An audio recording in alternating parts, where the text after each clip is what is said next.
Yes, Truth Warrior. Yeah, it's 6:15 in the morning and it's dark.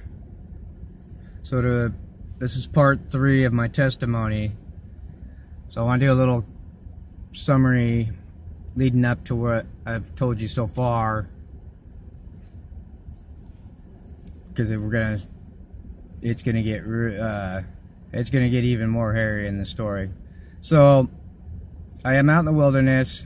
I literally do everything possible by the book, by the law, by the Tanakh of what Yah wants. I did peace offerings with bread. I made my own bread. Blow the shofar every Sabbath, sundown. I mean, I did everything. Now, when I came out and didn't realize I was being worked over by demons and allowed my will to be overtaken by these demons and to backslide on Yah, well, he had to bring a strong hand against me to correct his son.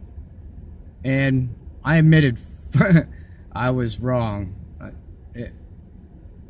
In Yah's eyes, I was pure wickedness to even backslide on him. To get that close to Yah and then to turn around like a backsliding Israelite in the wilderness. Yeah, I could see how it could be done now. You know, people think they're strong in their faith and their will's strong and nothing's gonna bust them and break them. Well, be careful. So, Yah brought that strong hand against me. He allowed the devil to come after me. But never completely let him have me. So it was definitely a correction. So I leave Burger King. I'm walking down the street. By this point, I'm noticing that the whole town is behind it. Everybody driving by, nobody can stop staring at me. People are walking up to me, trying to get me to flinch, to scare, to bow down, to walk around them. They'll just walk straight at me and not. It's like who's gonna move first type game, you know. So at this point, I realize everybody's behind it. Everybody's setting something up for me. And I'd been begging Yah at this point, I mean, for a while now, to forgive me for what I've done. And I mean sincere heart forgiveness, not no game playing, because Yah knows the heart. That's all I know. And so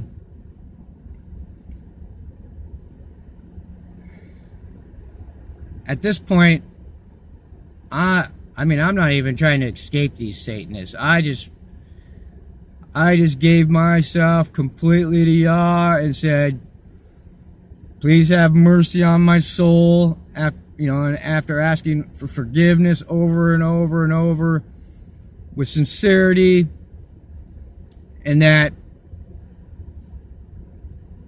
I'm ready to go and face my judgment. You know, the Satanists come take me, kill me, let me go into darkness or whatever my judgment's going to be, or whatever my sentence is going to be. So I'm thinking that this is it. This day, I won't make it past this day at all. So I'm preparing myself to not make it past this day. Well, Yah had other ideas. So I've got thousands watching, following, talking to me, but pretending like they're talking on a phone, or pretending like they're talking to a friend, but looking at me, and the conversation's completely about me. And so it's getting dark. I'm getting on the max light rail, and my brother had told me about this field when we were kids. So I was like, all right, I'll go out there and I'll go crash out in this field out there. So So I get out there, and just as I'm getting there, and I'm on the, remind you, I'm on the transit system, the light's shining down off the bus and 2 or 3 feet into the field as we're driving by. Every 10, 15 feet, there's a thug bent down in the bushes, just like they're waiting for me. They're set up because they know where I'm going. They've been on my phone. They've got, the Satanists have like this like a game app to follow people, like Pokemon. And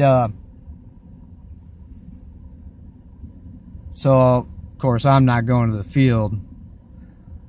Well, I wait till the next stop, and they're on the transit too, and well, I see that there's nobody at this stop. Well, I get off and head for these huge apartment complex. I mean, like 200 apartment complex. I bolt for that. Well, I end up having to drop my pack because of the weight. At this moment, I probably got about 5 literally running, chasing me on foot. Well, I end up ditching and hiding in behind some scaffolding on the construction and whatnot. And I mean, there was cars everywhere, honking, yelling my name. They were beating on things, trying to find me. They had dogs. The dogs would walk right by me and not even sniff or nothing, not even see that I'm there. Well, I end up staying there all night. About 4 or 5 o'clock in the morning, I start working my way up out of there. Yeah, these Satanists eventually have to go to sleep too. So I stealthily, you know, being ex-military and whatnot, make my way down to the light rail system. Instantly, as I get there, a demon, male and female, show up, asking, oh, you, making the comment, oh, I see that you slept outside all night. You know, I had a little dirt on my pants from laying on the ground, hiding from these Satanists all night. And they're like, oh, come here, you know, tonight you should show up over here. We got a place where, you know, you can go and duck off and, you know, get warmed up and blah, blah, blah. And I'm like, oh, okay. Yeah, right. I know like, I don't know I'm being set up again, or trying to be set up at all times, but, so I get on the max rail, I get down all the way downtown, because I'm trying to get a bus ticket to Kansas, Manhattan, Kansas. I'm dead broke. I don't even think I have enough for a cup of coffee at this point. Just the transportation, I don't even think I had the money for the transportation. I think I risked it on that. So here I show up right at the crack of light down at Pioneer Square down in Portland. Well, instantly I'm being watched and followed by the crazies of downtown Portland. I'm talking full-on psychos. Well, my phone is dead now. I have no way to contact my brother. No, nothing. We had talked the day before about trying to get a bus ticket and whatnot. So I just had to really kind of go on faith at this point that I'll go to the bus station and hopefully that there's a bus ticket for me or a message or something. Well, I get down to the bus station and nothing. So I leave and I go to the nearest library and trying to get information, a way to contact anybody that I know. Nothing's working out, so I work my way back down to the bus station after giving the psychos a run around Portland. Like I would get on a bus, get off a bus, get on light rail, get off light rail, pretend like I'm going to get on light rail, turn around, get right back off after they all get on. You know, just giving them a run around. They could never stay on my tail, really. I mean, had them going in circles. I get my way back down to the bus station. Well, thank y'all, I have a bus ticket. Eventually they're waiting for me. But that whole day I had I'm watching these demons literally, as y'all's my witness. I watched one white guy get mugged and robbed, and he just didn't do nothing. Just stood there and let those demons take everything he had, if he had anything. He looked homeless to me, like me.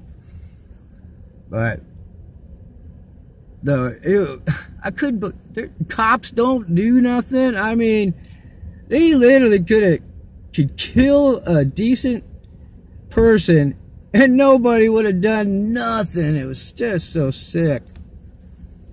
So, of course, the whole time I'm getting death threats, comments, of course. They're testing me to see if I'm the man of God. If you've ever read the Wisdom of Solomon, you'll know what the ungodly want to do to the godly, and one of them is to test if you are the man of God, which they put little tests out there for you and little scenarios, like they'll send a person that looks like they're disability, can't really, they need help. Well, they're going to see if the man of God is willing to help somebody, or is he just talking, He doesn't care about anybody but himself. Well, if you've got a heart, you're going to help. I mean, if you can. I mean, that's just plain and simple. If you're evil, you just laugh, make jokes, whatever. Satan don't care about anybody. So you can always tell who's the man of Yah or who's the man of the devil, because well, we know by their fruits. So yeah, so then